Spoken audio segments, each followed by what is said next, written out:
Bonjour à tous, donc je suis Cédric Dufour, directeur général adjoint de Rakuten France, et je viens vous parler aujourd'hui effectivement de neurosciences que je ne connaissais pas il y a 3 mois, je vous rassure, de neurosciences adaptées au management et notamment d'une expérience que l'on a faite chez Rakuten avec la société OpenMind Innovation. Je lance mon chronomètre.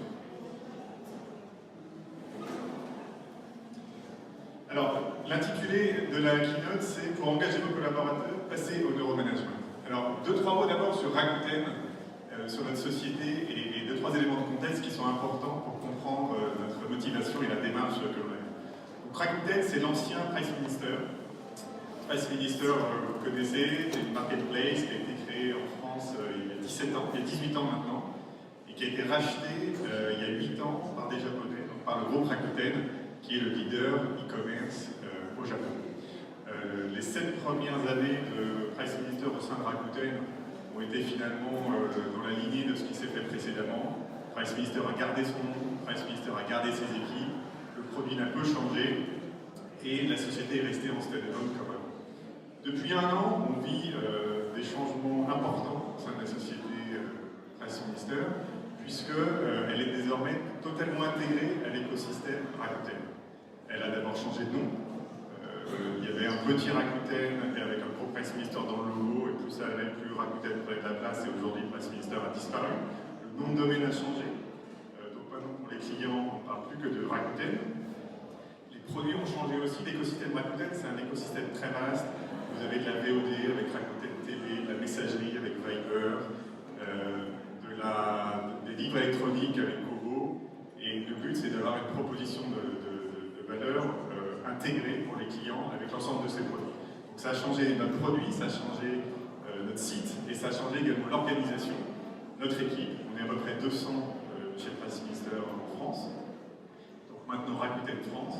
Et évidemment, il y a eu pas mal d'impact sur l'organisation, et il y a eu une transition managériale qui a commencé il y a 2 ans, et qui est en train de se terminer, avec pas mal de départs, pas mal d'arrivées de nouvelles personnes, et notamment un changement de gouvernance.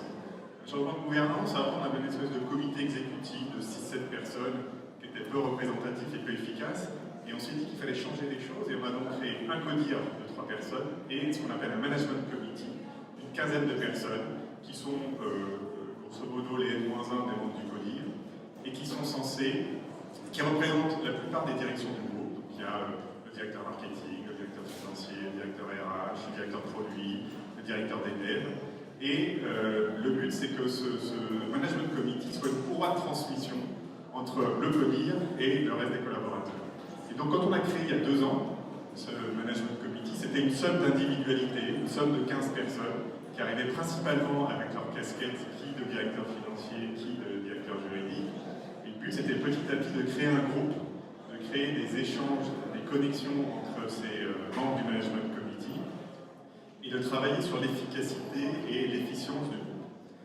Alors, depuis 2 ans, comment on fait pour que ces 15 personnes deviennent un groupe efficace pour la société? Enfin, ça, d'abord, on se réunit tous les 15 jours. Le management committee se voit alternativement, le CODIR se réunit tous les 15 jours le lundi, et alternativement le management committee. Donc là, on travaille sur des sujets opérationnels. Et le simple fait de travailler sur des sujets opérationnels permet au groupe de commencer à exister. On a organisé également un certain nombre de off-site, on en fait à peu près 1 par an. Le dernier était à The Camp la semaine dernière. Et chaque off-site a 2 objectifs. Un objectif qui est la cohésion, donc passer du temps ensemble, la convivialité, apprendre à travailler ensemble, apprendre à se connaître. C'est pour ça qu'on le fait en dehors de notre siège. Et la deuxième partie, le deuxième objectif chaque fois, c'est de travailler sur une technique particulière ou un sujet particulier. La première fois, on a travaillé sur la vision de Rakuten en 2020. La deuxième fois, on a travaillé sur l'intelligence collective, etc. Et donc, pour faire vivre ce management committee, on est à la recherche d'outils, de solutions nouvelles, innovantes, qui nous permettent de développer les soft skills de chacun des collaborateurs et d'avoir vraiment un groupe efficient. Et donc, on a fait appel aux neurosciences très récemment pour nous aider à travailler et à rendre ce groupe plus efficace, plus performant.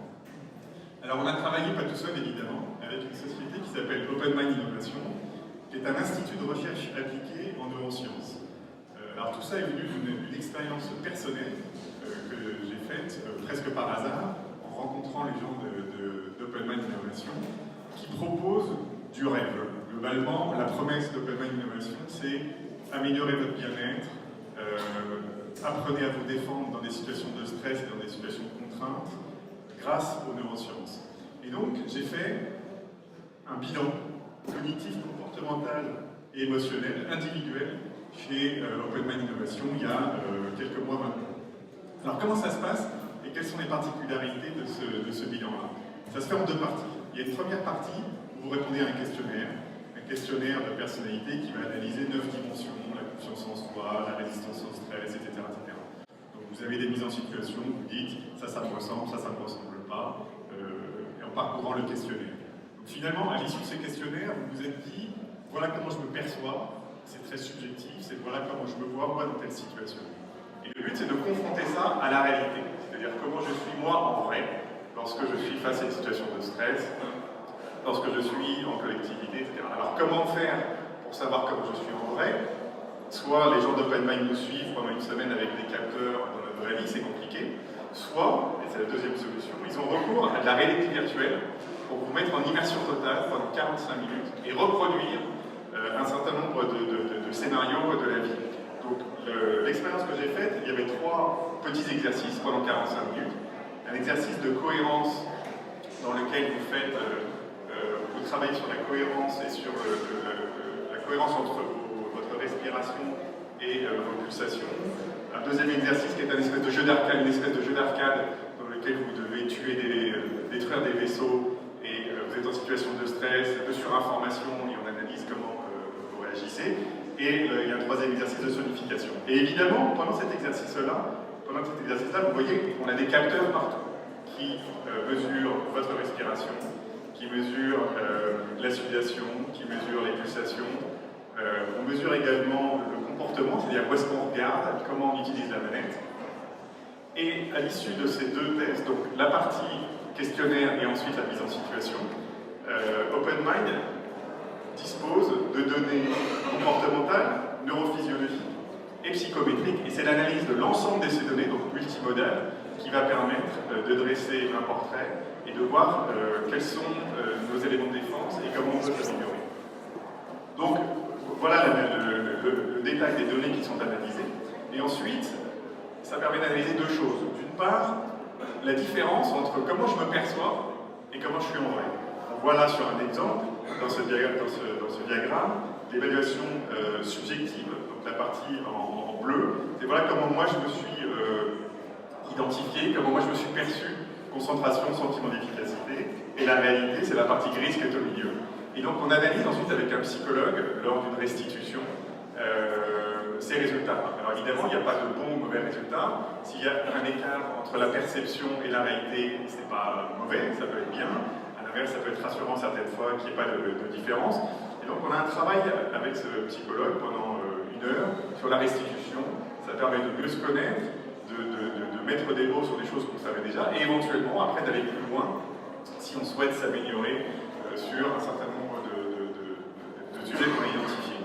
Alors quand je suis sorti de là, je me suis dit finalement c'est très intéressant, j'ai progressé personnellement, ce serait très utile de mettre ça au service de la collectivité, au service de mon management committee. Management committee, on a eu beaucoup de décisions top-down depuis le début, c'est-à-dire que c'est nous qui avons décidé la mise en place du management committee.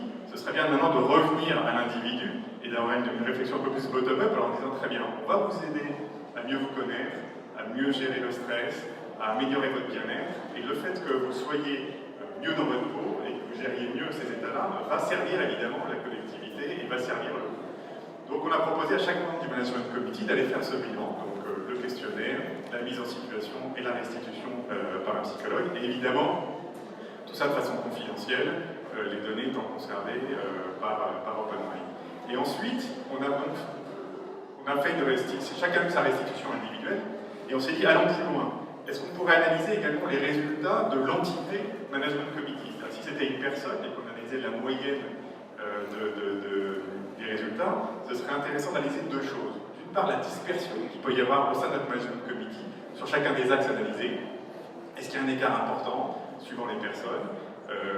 Et comment on se situe par rapport au benchmark de gens qui sont passés sur le fauteuil d'OpenMind, puisqu'il y a plusieurs centaines de personnes qui sont passées par là. Donc on a demandé à OpenMind de travailler, ce qui était nouveau pour eux, sur une analyse du collectif. C'est-à-dire ces 15 personnes, ces 15 individualités, comment est-ce que vous pouvez analyser leurs interactions, leur dispersion et la façon dont ils sont organisés. Donc OpenMind a travaillé là-dessus et il nous a fait une restitution en groupe pendant 2 heures, au cours de laquelle ils ont présenté les résultats de Rakuten. Donc là on voit Rakuten, c'est le Management Committee. La courbe de gauche, c'est la population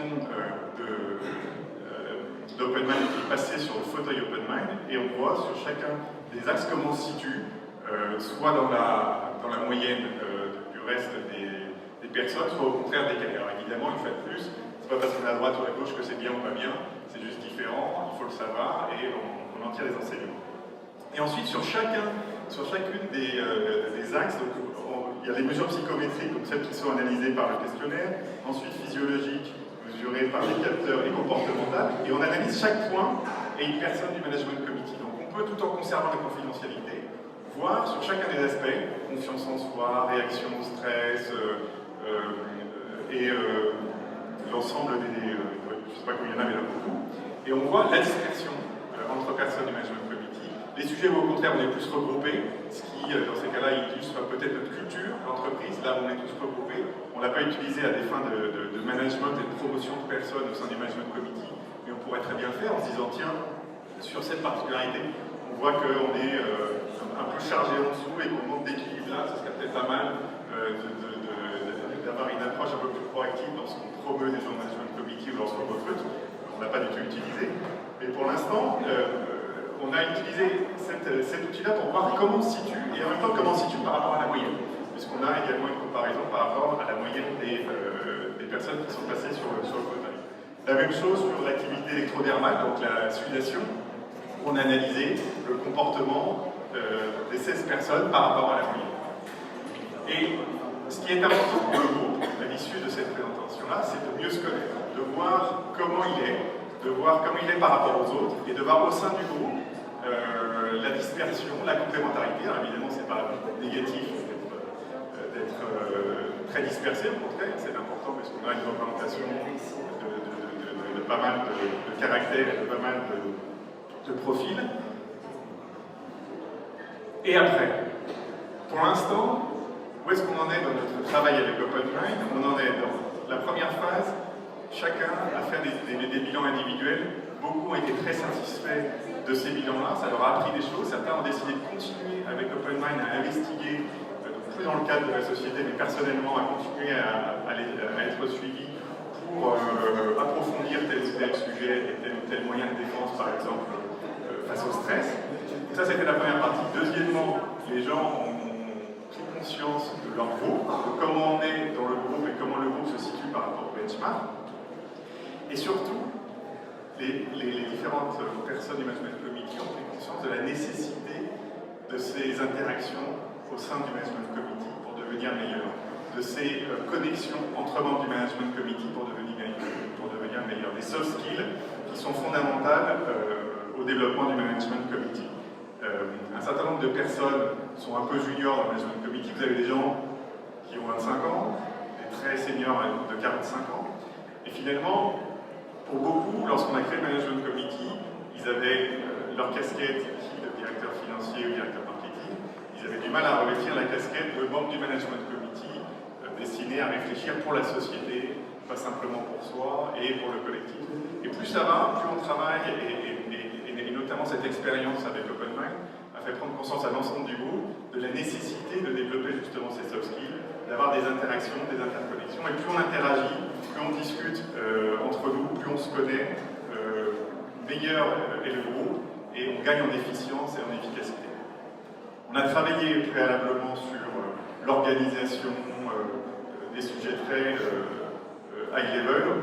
On revient aujourd'hui dans notre histoire et dans notre petite actualité à l'individu, et on est convaincu que travailler sur l'individu permet, de s'épanouir, de s'émanciper, et évidemment de servir le groupe et donc notre organisation.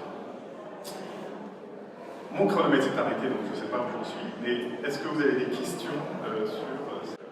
J'ai peur qu'on perce à jour ma personnalité, j'ai peur qu'on garde cette information et qu'ensuite on on l'interprète. Donc effectivement, on a demandé aux gens d'OpenMind de clairement expliquer les règles de confidentialité qu'ils avaient. Évidemment, les règles de confidentialité ne sont pas que pour nous, elles sont pour l'ensemble des personnes qui font ce bilan-là. Donc OpenMind bénéficie aujourd'hui d'une base de données d'un certain nombre de personnes, de centaines de personnes, mais systématiquement avec une étanchéité et une confidentialité. Donc je dirais que c'était le frein le plus important.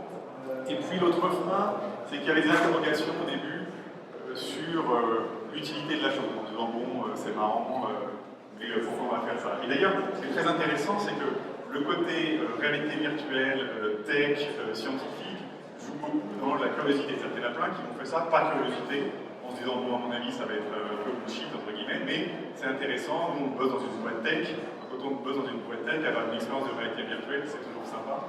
Et bien, si on a pu capter des gens par ce côté réalité virtuelle et tech, et finalement les emmener et les convaincre qu'en fait c'était pas si anodin que ça, qu'il y a des vraies interactions, des vrais intérêts, c'est important. Donc vous voyez, on est 15 dans le management committee, c'était pas obligatoire, on ne pouvait pas le rendre obligatoire, et les 15 personnes l'ont fait, et donc on a eu 100%. Donc les freins en fait n'étaient pas réellement des freins, mais plus des interrogations que les gens avaient.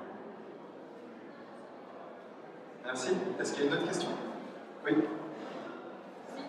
Je comprends bien la notion de bilan individuel et de rapprochement par rapport à une moyenne de population. Par contre, la notion de complémentarité qui fait que dans l'équipe, les gens vont travailler ensemble. Comment on évalue ça? En fait, plus que la complémentarité, on veille bien à ce que on puisse en même temps servir justement des intérêts propres à la façon des partenaires et qu'on puisse en même temps être aligné sur les intérêts de la société. C'est-à-dire que on a fait une petite expérience avec 5-6 personnes pendant justement le jour de la restitution, et on s'est rendu compte qu'on avait tous notre problème de pulsation cardiaque, et on essayait de se mettre en phase pulsation cardiaque. Donc, quand tous les 6 on était alignés, on sentait qu'il y avait une énergie positive qui était plus enclin au développement, aux échanges. Donc, finalement, on se rend compte qu'un groupe, lorsqu'il est complémentaire, lorsqu'il interagit, lorsque les gens se parlent, lorsqu'il y a des connexions, est beaucoup plus productif que lorsque c'est juste une somme d'individualité.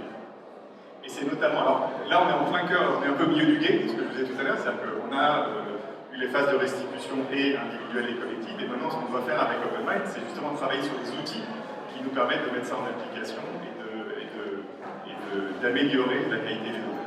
Je pourrais vous donner une réponse définitive une fois qu'on aura mis en place ces outils. Merci. Merci beaucoup pour votre attention.